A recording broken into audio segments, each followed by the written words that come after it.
Unit ని సమర్పిస్తున్న వారు తెలంగాణలో అతి తక్కువ ధరలలో మీరు కలలు కన్న ఇంటిని నిర్మిస్తున్న ఏకైక సంస్థ సన్షైన్ ఇన్ఫ్రా 9069069333.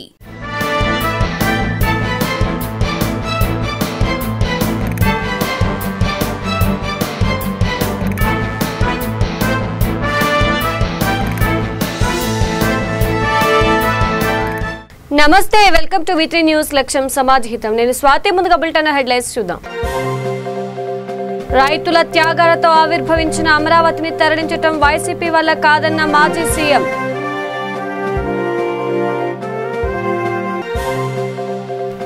వనస్థలిపురం సాహెబ్ నగర్ లో ఘనంగా బోనాల ఉత్సవాలు. తాతల నాటి పరంపరను కొనసాగిస్తున్నామన్న ఆలయ కమిటీ చైర్మన్ శివశంకర్ గౌడ్.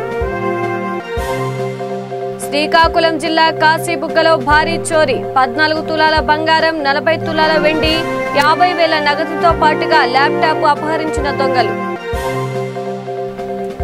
రైతు వ్యతిరేక చట్టాలను రద్దు చేయాలని సిపిఎం డిమాండ్. ప్రజా కార్మిక సంఘాల ఆధ్వర్యంలో గూడూరులో నిరసన ప్రదర్శన. ఇక డీటెయిల్స్ చూస్తే, వనస్థలిపురంలోని సాహెబ్ నగర్ లో గల శ్రీ పోచమ్మ ఆలయంలో బోనాల ఉత్సవాలను ఘనంగా నిర్వహించారు. శివసత్తుల నృత్యాలతో ఆలయ పరిసరాలు హోరెత్తాయి. కార్యక్రమంలో ఆలయ అధ్యక్షుడు శంకర్ గౌడ్, భిక్షపతి తదితరులు పాల్గొన్నారు. ఈ సందర్భంగా ఆలయ చైర్మన్ గంగం శంకర్ గౌడ్ మాట్లాడుతూ, తాతల కాలం నుంచి ఈ ఆలయంలో బోనాల ఉత్సవాలు జరుగుతున్నాయని చెప్పారు. ఆ పరంపరను కొనసాగిస్తున్నామని అన్నారు. తెలంగాణ సంప్రదాయ పండుగలను ప్రోత్సహిస్తున్నందుకు ముఖ్యమంత్రి కేసీఆర్ కు కృతజ్ఞతలు తెలియజేశారు.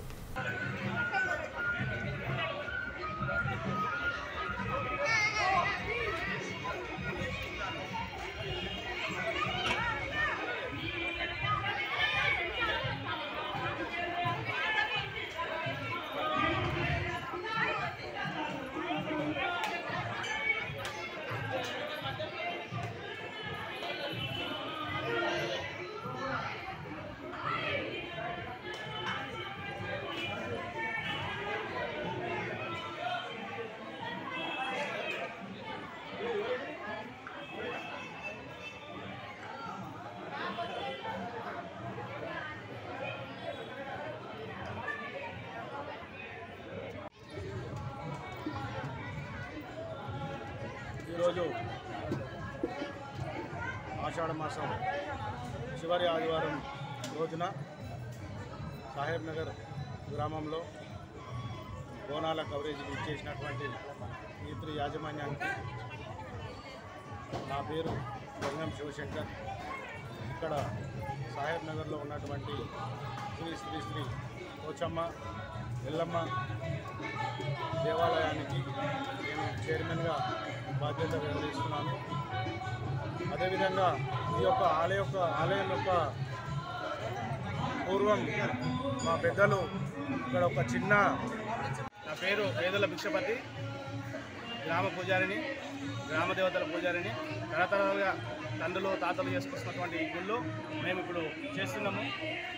ఇది మన సీఎం కేసీఆర్ గారు ఇచ్చినటువంటి ప్రోత్సాహంతో ఈసారి మరీ ఉత్సాహంగా జరుగుతున్నాయి. మన తెలంగాణ రాష్ట్ర మహిళా అధ్యక్షులు 11 మంది జంబిక నాదాలతో బోనాలు రావడం జరుగుతుంది. ఇంకా మరికొద్ది క్షణంలో చాలా వైభవంగా ఉంటుంది. అలాగే ఇక్కడ పట్టమేశ్వరు ఇక్కడ ఒక అర్ధగంట సేపు. హైదరాబాద్ నుంచి ప్రత్యేక విమానంలో గన్నవరం విమానాశ్రయానికి చేరుకున్న టీడీపీ జాతీయ అధ్యక్షుడు చంద్రబాబు నాయుడుకు పార్టీ నాయకులు, కార్యకర్తలు ఘనస్వాగతం పలికారు. ఎయిర్పోర్ట్ నుంచి బయటకు రాగానే జై చంద్రబాబు అంటూ నినాదించారు.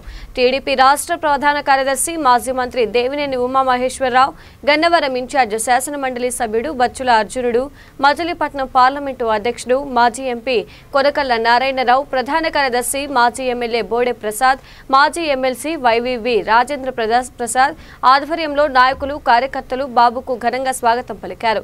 చంద్రబాబు గన్నవరం విమానాశ్రయానికి వస్తున్నారని తెలియడంతో పార్టీ నాయకులు, కార్యకర్తలతో పాటు రాజధాని అమరావతి ప్రాంత రైతులు కూడా ఆయనకు స్వాగతం పలికేందుకు భారీ సంఖ్యలో తరలివచ్చారు. ఈ సందర్భంగా వారు తమ గోడు వెళ్లబోసుకున్నారు. అమరావతి ఉద్యమాన్ని ప్రారంభించి 600 రోజులు పూర్తయిన సందర్భంగా హైకోర్టు నుంచి మంగళగిరి పానకాల స్వామి ఆలయానికి ర్యాలీగా వెళ్లనీయకుండా ప్రభుత్వం ఆంక్షలు విధించిందంటూ మండిపడ్డారు. కొందరిని ఇళ్ల నుంచి బయట బయటకు రానియకుండా అడ్డుకుందని, అమరావతి అంటే అక్రమంగా కేసులు బనాయించిందని వాపోయారు. ఈ నేపథ్యంలో చంద్రబాబు మాట్లాడుతూ అమరావతి ఉద్యమాన్ని ఎవరూ అడ్డుకోలేదని, అమరావతి ప్రాంత రైతులు ప్రజలు ఏమాత్రం అధైర్యపడొద్దని చంద్రబాబు కోరారు. రైతుల త్యాగాలతో ఏర్పాటైన రాజధాని అమరావతిని తరలించడం వైసీపీ ప్రభుత్వం వల్ల కాదని తెలిపారు. చంద్రబాబుకు స్వాగతం పలికిన వారిలో టీడీపీ రాష్ట్ర కార్యదర్శి దొంతు చిన్న, మచిలీపట్నం పార్లమెంటు ఉపాధ్యక్షుడు దండు సుబ్రహ్మణ్యం రాజు, ఉంగుటూరు మండల అధ్యక్షుడు కృష్ణారెడ్డి తదితరులు పాల్గొన్నారు.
ఇక శ్రీకాకుళం జిల్లా పలాస కాశీబుగ్గ మున్సిపాలిటీ పరిధిలో 2 ఇళ్లలో భారీ చోరీ జరిగింది. అర్ధరాత్రి దాటాక సాయి కాలనీ వాసులు సత్యనారాయణ, కోటేశ్వరరావు ఇంటి తాళాలు పగలగొట్టిన దొంగలు బంగారం, వెండితో పాటుగా నగదు తీసుకుపోయారు. 14 తులాల బంగారం, 40 తులాల వెండి, 50,000 రూపాయల నగదుతో పాటుగా ల్యాప్టాప్ అపహరించారు. తెల్లవారిన అనంతరం బాధితులు కాశీబుగ్గ పోలీసులకు ఫిర్యాదు చేశారు. ఘటనా స్థలానికి చేరుకున్న క్లూస్ టీం పరిశీలిస్తున్నారు.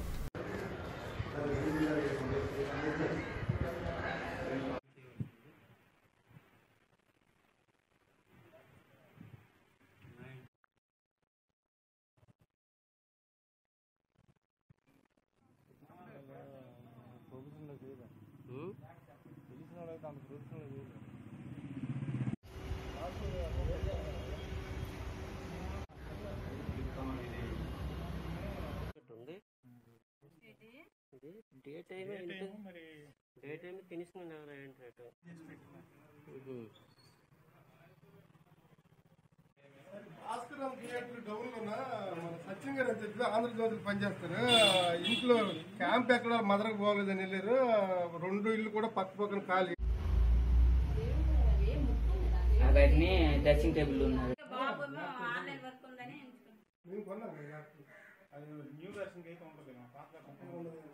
ఒకసారి ఆయన ఫోన్ చేసి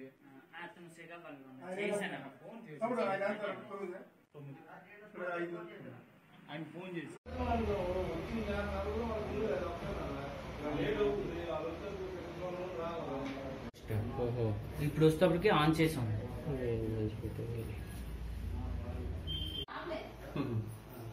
ఒకసారి చూసాను.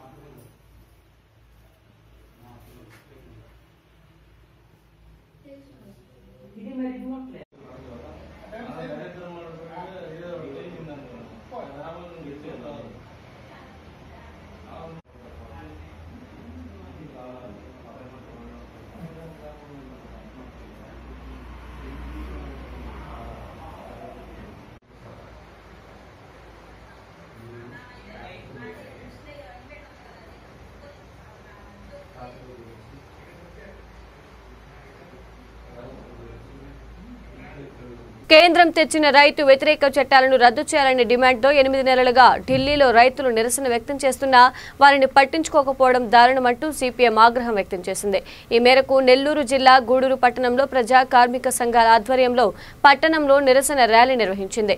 అనంతరం ఆర్డీఓ మురళీకృష్ణకు వినతి పత్రం అందజేసింది. ఈ సందర్భంగా ఆ పార్టీ నేత యాదగిరి మాట్లాడుతూ కేంద్రం ఇకనైనా నల్ల చట్టాలను రద్దు చేయకపోతే దేశవ్యాప్తంగా ఉద్యమం తీవ్రతరం అవుతుందని హెచ్చరించారు. కార్యక్రమంలో కేశవులు, మణి, రమణయ్య, శివకుమార్ తదితరులు పాల్గొన్నారు. కేంద్ర ప్రభుత్వం మోడీ ప్రజా వ్యతిరేక విధానాలు, కేంద్ర ప్రభుత్వం మోడీ ప్రజా వ్యతిరేక విధానాలు, మోడీ ప్రజా వ్యతిరేక విధానాలు కార్యక్రమాన్ని అధిక ధరలకు అడ్డే లేదు, అధిక ధరలకు అడ్డే లేదు, అధిక ధరలకు అడ్డే లేదు, వాడికి బుద్ధే లేదు, అత్యంత పెంచిన పెట్టలేదు వెంటనే, పెంచిన పెట్టలేదు వెంటనే, పెంచిన పెట్టలేదు వెంటనే, పెంచిన పెట్టలేదు వెంటనే, వాడికి బుద్ధే లేదు, అత్యంత పెంచిన పెట్టలేదు వెంటనే, పెంచిన పెట్టలేదు వెంటనే, పెంచిన పెట్టలేదు వెంటనే, పెంచిన పెట్టలేదు వెంటనే. అధికారంలో ఉంటే రోజు ఆందోళన చేశారు ధరలు తగ్గించాలని చెప్పి. ఈ రోజు శ్రీలంక వాళ్ళు మన దగ్గర కొనుక్కోపోయి 50 రూపాయల గోల్డ్ పెట్రోల్ లీటర్ ఇస్తుంటే అమ్మే స్థానంలో ఉన్న మనం 107 రూపాయలకి తీసుకుపోయామంటే సిగ్గుచోటు కాదా అని చెప్పి మేము అడుగుతా ఉన్నాం. ఈ డీజిల్ పెట్రోల్ ధరల మీద ఆధారపడి రవాణా రంగం మొత్తం కుదేలైపోయి ఆ రకంగా అన్ని ధరలు పెరిగి ఉప్పు పప్పు కొనలేని పరిస్థితులు ఈ రోజు పేద జీవులు, బడుగు బలహీన వర్గాలు ఇబ్బంది పడతా ఉంటే మీకు ఏం పట్టడం లేదా అని చెప్పి మేము అడుగుతా ఉన్నాం. అందుకని ఈ రోజు ప్రమాదంలో పడ్డాం. ఈ దేశంలో ఉన్నటువంటి ప్రభుత్వ రంగాన్ని అనేక పోరాటాలు, ఉద్యమాలు చేసి తీసుకొచ్చుకున్నటువంటి ప్రభుత్వ రంగాన్ని ఈరోజు మొత్తాన్ని అమ్మేస్తా ఉన్నారు. ఈరోజు బ్యాంకింగ్ రంగాన్ని అమ్మేశారు. ముఖ్యమంత్రి జగన్మోహన్ రెడ్డికి మహిళల పట్ల ఏమాత్రం గౌరవం లేదని కర్నూలు పార్లమెంటు తెలుగుదేశం పార్టీ అధ్యక్షులు సోమిశెట్టి వెంకటేశ్వర్లు ఆరోపించారు. రాజధాని అమరావతిలో మహిళల పట్ల ప్రభుత్వం అనుసరించిన విధానాన్ని నిరసిస్తూ పార్టీ నాయకులు, కార్యకర్తలతో కలిసి ప్లకార్డులు ప్రదర్శించారు. ఈ సందర్భంగా సోమిశెట్టి మాట్లాడుతూ 2014లో రాష్ట్రం విడిపోయిన తరువాత అధికారంలోకి వచ్చిన చంద్రబాబు నూతన రాజధాని నిర్మాణం కోసం పలు ప్రదేశాలను సూచిస్తూ ప్రజలు, మేధావులు, ప్రతిపక్ష పార్టీల అభిప్రాయాలను, సూచనలను పరిగణలోకి తీసుకున్నారు. 13 జిల్లాలకు మధ్యలో ఉన్నందువల్ల రాజధానికి అమరావతి సరైన ప్రాంతమని సూచించారు. అప్పటి ప్రతిపక్ష నేత జగన్మోహన్ రెడ్డి కూడా శాసనసభలోనే ఈ అంశాన్ని బలపరిచిన విషయాన్ని గుర్తు చేశారు. అమరావతి రైతుల ఐక్యత, అమరావతి రైతుల ఐక్యత, అమరావతి రైతుల ఐక్యత, మహిళా రైతులపై దాడులను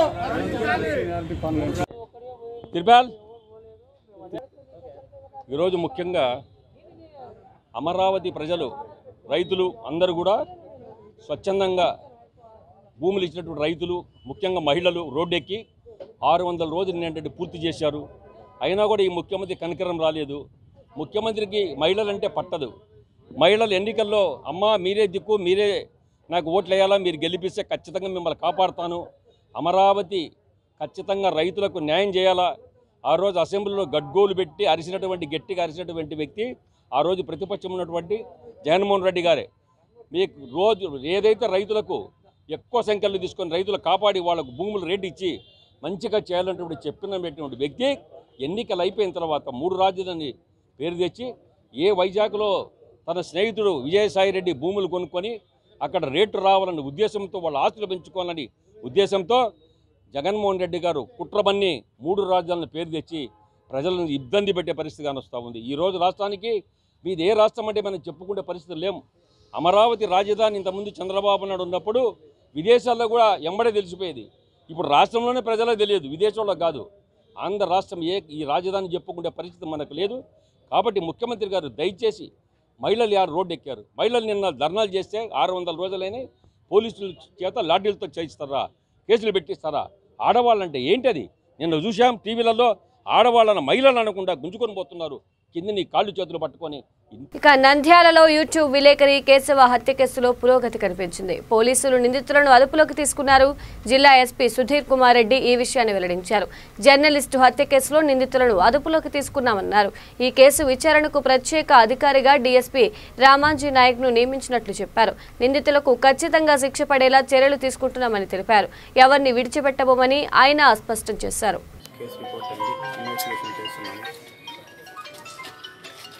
స్పెషల్ టీమ్ ఇన్వెస్టిగేషన్ టీమ్ని కర్నూలు నుంచి పిలిపించాము. ఇన్వెస్టిగేటింగ్ ఆఫీసర్ కూడా ఇక్కడ ఇన్వెస్టిగేషన్ చేస్తారు. స్టే చేసి టెక్నికల్ ఎవిడెన్స్ అంతా కూడా కలెక్ట్ చేస్తున్నాము. అలాగే ఐ విట్నెస్ స్టేట్మెంట్స్ కూడా అన్నీ కలెక్ట్ చేస్తూ ఉన్నాము. ఖచ్చితంగా ఈ కేసులో కన్విక్షన్ అయ్యే అవకాశం ఉంది, అయ్యేలా చూస్తాము. అదేవిధంగా ఫ్యామిలీ వాళ్ళతో కూడా మాట్లాడాము. వాళ్ళ గవర్నమెంట్ నుంచి రావాల్సిన కంపెన్సేషన్ అంతా కూడా మేము దగ్గర ఇప్పించే ఏర్పాటు కూడా చేస్తున్నాము. ఏ రిపోర్టర్ కూడా ఏ సమయంలో కూడా ఏ న్యూస్ అయినా సరే రిపోర్ట్ చేయడానికి ఏమాత్రం కూడా భయపడిన అవసరం లేదు. ధైర్యంగా కరెక్ట్ న్యూస్ ఏదన్నా కూడా వితౌట్ ఎనీ ఫియర్ మీరు రిపోర్ట్ చేయొచ్చు. మీ వెనక మేము ఎప్పుడు కూడా ఉంటాము. ఎప్పుడు అనుమానం ఉన్నా కానీ ఇక్కడ డిఎస్పీ ఉంటారు, అక్కడ నేను ఉంటాను. ప్రతిరోజు కూడా అవైలబుల్గా ఉంటాము. ఏ మెసేజ్ చేసినా కానీ రిప్లై చేస్తూ ఉంటాము. ఖచ్చితంగా మీ ప్రొటెక్షన్కి మేము ఉన్నాము. ఎవరో ఒకళ్ళు ఎక్కడో ఏదో చేశారని చెప్పేసి అందరికీ కూడా ఇలా ఉంటారు అందరూ అని చెప్పి మీరు అనుకోవటం తప్పు. 99 మంది మంచి వాళ్ళు ఉంటారు, 1-2 ఈ విధంగా ఉంటే వాళ్ళని సరి చేస్తూ ఉంటాము. ఆల్రెడీ అరెస్ట్ చేసాము. ఈ కేసు కన్విక్షన్ అయ్యేలాగా చూస్తాము. డిసీజ్డ్ ఎవరున్నారో వాళ్ళకి కావాల్సిన వాళ్ళ ఫ్యామిలీ మెంబర్స్కి రావాల్సిన కంపెన్సేషన్ కూడా వస్తుంది. అదేవిధంగా అందరికీ కూడా ప్రొటెక్షన్ ఉంటుంది. ఇక తూర్పుగోదావరి జిల్లా బిక్కవోలులోని శ్రీ గోలింగేశ్వర స్వామి ఆలయంలో నంది విగ్రహం అపహరణ ఘటనను మాజీ ఎమ్మెల్యే రామకృష్ణారెడ్డి ఖండించారు. నిందితులను కఠినంగా శిక్షించాలని డిమాండ్ చేశారు. భక్తుల మనోభావాలను కాపాడాలని కోరారు. కాగా నంది విగ్రహం చోరీపై అనేక ప్రశ్నలు తలెత్తుతున్నాయి. శుక్రవారం రాత్రి చోరీ గురైతే సోమవారం వరకు బహిర్గతం కాలేదు. ఆలయ నిర్వాహకులు ఇలా ఎందుకు చేశారనేది ప్రశ్నార్థకంగానే ఉండిపోయింది.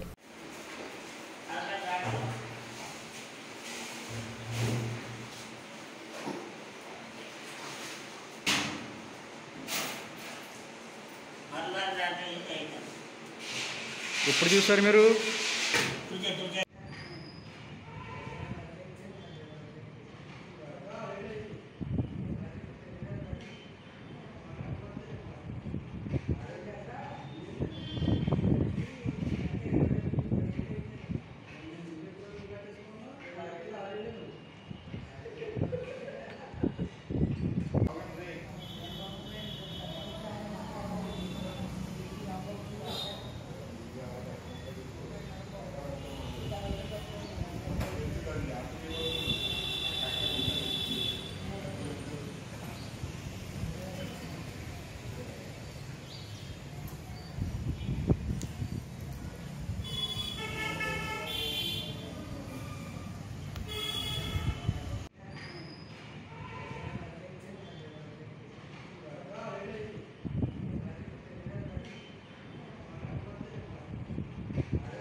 ఈ బిక్కవోలు గ్రామం పురాతన దేవాలయం శ్రీ గోలింగేశ్వర దేవాలయం నందు ఈనాడు పట్టు ఉన్న 7 కేజీల నంది విగ్రహాన్ని 40 కేజీ నంది విగ్రహాన్ని రాతి విగ్రహాన్ని దొంగిలించడం జరిగింది.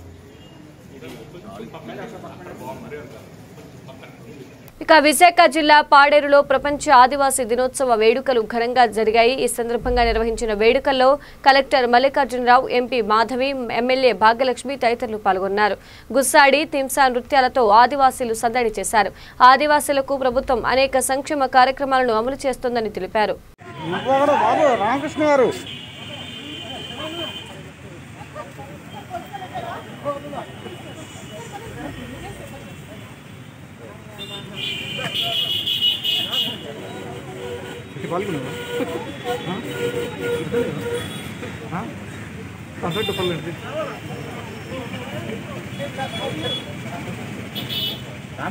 అటు ఇటు తిరగండి. తెలుగులో చెప్పాల్సి వస్తుంది అసలు రాదు.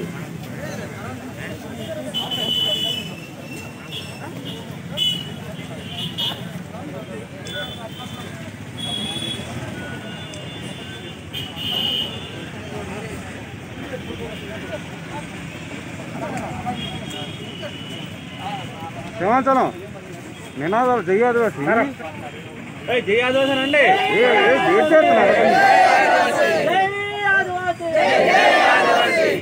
ఆదివాసుల ఐక్యత ఆదివాసుల ఐక్యత జై ఆదివాసి జై ఆదివాసి జోహార్ మల్లదర జోహార్ జోహార్ మల్లదర జోహార్ జోహార్ విప్లవ మల్లదర జోహార్ జోహార్ ఆదివాసి బిడ్డమాన్ మల్లదర జోహార్ జోహార్ మల్లదర జోహార్ జోహార్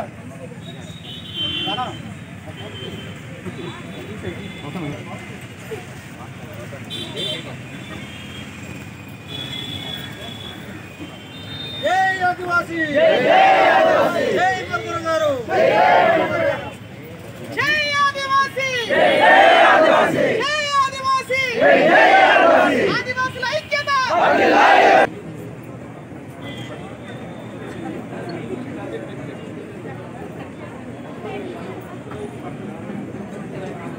మేడం గారు ఇటు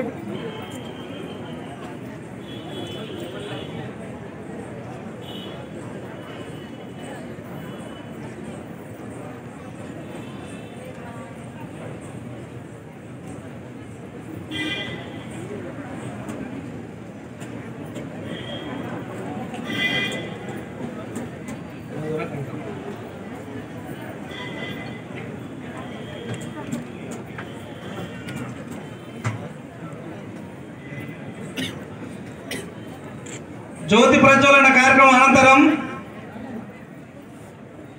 జ్యోతి ప్రజ్వలన కార్యక్రమం అనంతరం ప్రముఖ ఆదివాసీ ఫ్రీడమ్ ఫైటర్స్ వారి యొక్క చిత్రపటానికి పూలమాలలు వేయాల్సిందిగా గౌరవ అతిథులకు ఆహ్వానిస్తున్నాం. మాజీ మంత్రి వైఎస్ వివేకానందరెడ్డి హత్య కేసులో సిబిఐ దూకుడు పెంచింది. ఈ కేసులో కీలక నిందితుడు సునీల్ ను సెంట్రల్ జైలు నుంచి బయటకు తీసుకొచ్చారు. సిబిఐ బృందాలు పోలీస్ ఎస్కార్ట్ సెక్యూరిటీ మధ్య సునీలను మరో చోటికి తరలించారు. పులివెందుల్లోని రోటరీపురం వంకవాగుల్లో సునీల్తో కలిసి సిబిఐ బృందాలు గాలిస్తున్నాయి. వివేక హత్యకు ఉపయోగించిన మారణాయుధాల కోసమే గాలిస్తున్నట్లు సమాచారం. రోటరీపురం వంకలో నీటిని పైపుల ద్వారా బయటికి సిబిఐ అధికారులు తోడేస్తున్నారు. సిబిఐ విచారణలో సునీల్ కీలక సమాచారం వెల్లడించినట్లు తెలుస్తోంది.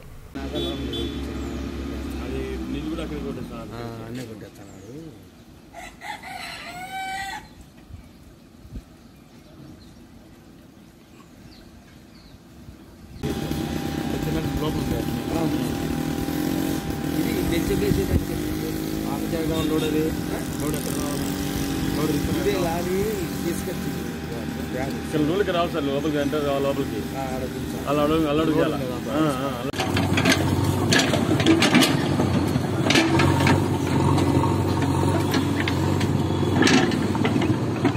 టీఆర్ఎస్ ప్రభుత్వంపై కాంగ్రెస్ పార్టీ ఎమ్మెల్యే సీతక్క మండిపడ్డారు. ఇంద్రవెల్లి సాక్షిగా తెలంగాణలో మరో ఉద్యమానికి నాంది పలికిందని అన్నారు.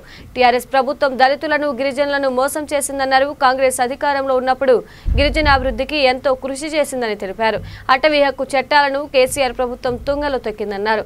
దళిత బంధు పేరిట కేసీఆర్ దళితులను మరో మోసానికి గురి చేస్తున్నారని పేర్కొన్నారు.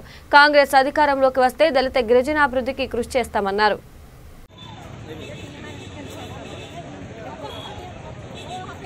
వెళ్ళండి అమ్మ, ఇట్లా మీటింగ్ కాడికి వెళ్ళండి, ఇట్లా కూడా వెళ్ళండి.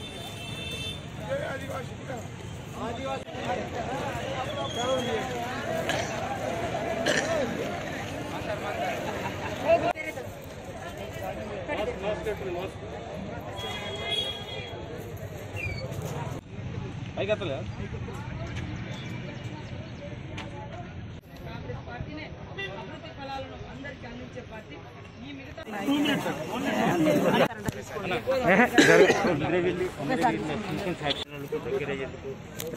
కామారెడ్డి జిల్లా మద్నూరు ఎక్స్చేంజ్ చెక్ పోస్ట్ వద్ద పోలీసులు నిర్వహిస్తున్న తనిఖీలో భారీ మొత్తంలో అక్రమ నల్లబెల్లం పట్టుబడింది.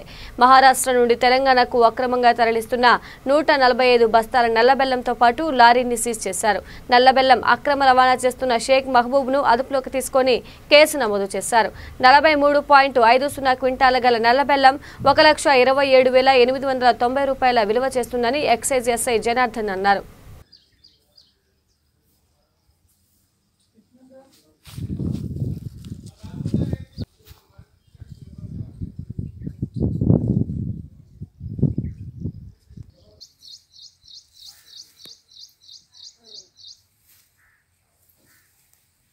దీనికి నంబరింగ్ కూడా వేసుకున్నాను నంబర్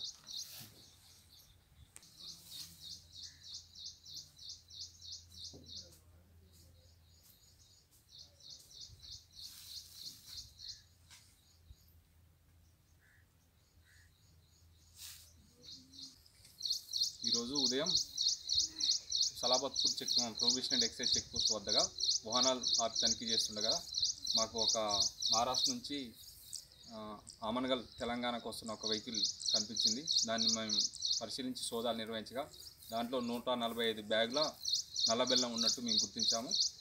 ఒక్కొక్క బ్యాగులో 30 కేజీల బెల్లం ఉంది. మొత్తం కలిసి ఒక 45 క్వింటాల బెల్లం ఉన్నది. ఈ బెల్లాన్ని మేము స్వాధీనపరుచుకున్నాం. ఒక నిందితుడిని అరెస్ట్ చేసినాం. ఆ బెల్లం విలువ సుమారు 1,21,000 రూపాయలు ఉంటుంది. ఆ బెల్లంతో పాటుగా లారీని కూడా సీజ్ చేయడం జరిగింది. ఈ సీజ్ చేసిన లారీని, బెల్లాన్ని మరియు నిందితుడిని బిచ్చుకుంద పోలీస్ స్టేషన్లో అప్పగించడం జరిగింది. బిచ్చుకుంద ఎక్సైజ్ పోలీస్ స్టేషన్లో అప్పగించడం జరిగింది. బులెటిన్ ముగించే ముందు హెడ్లైన్స్ మరోసారి చూద్దాం. రైతుల త్యాగాలతో ఆవిర్భవించిన అమరావతిని తరలించడం వైసీపీ వల్ల కాదన్న మాజీ సీఎం.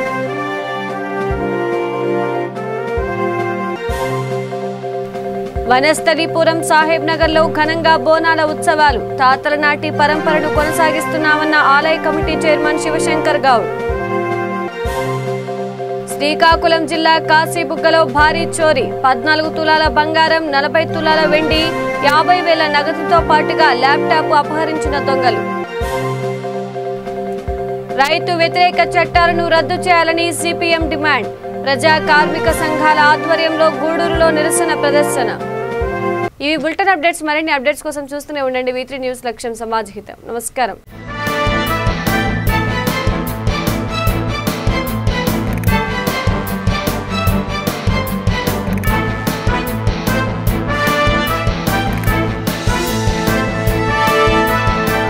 ఈ బులెటిన్ ని సమర్పించిన వారు తెలంగాణలో అతి తక్కువ ధరలలో మీరు కలలు కన్న ఇంటిని నిర్మిస్తున్న ఏకైక సంస్థ సన్షైన్ ఇన్ఫ్రా. 9069069333.